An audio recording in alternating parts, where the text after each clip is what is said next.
Victoria Coates. If you don't mind, can we talk a little bit about the North Korea-Russia arrangement?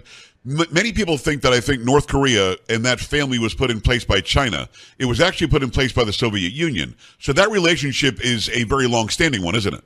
It is, and it gets into the kind of very deep collaboration that we're now seeing amongst America's enemies. I actually call them CRINC, China, Russia, Iran, North Korea, which is a suitably clownish kind of acronym for them. Right. But, yes, they were put in place by the Soviet Union. That's where a lot of their arms and technical knowledge have come from.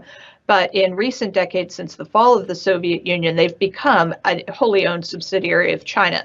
They cease to exist if China stops letting them have access to their financial system and to trade with China. And food, right? I mean, they need food too. Yeah. They literally starve to death.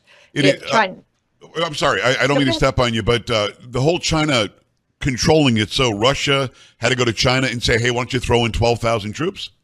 From North Korea? Yeah, none of this happens without Chinese approval on some level. And so we also are seeing, Joe, we're seeing Russian missiles and intelligence flow to the Houthi in Yemen, who are Iranian proxies, because they're part of this nasty little consortium as well. And so, this collusion between America's enemies, I think, is a deeply dangerous new fallout from the 4 years of failed Biden-Harris national security, which President Trump is going to have to set to rights.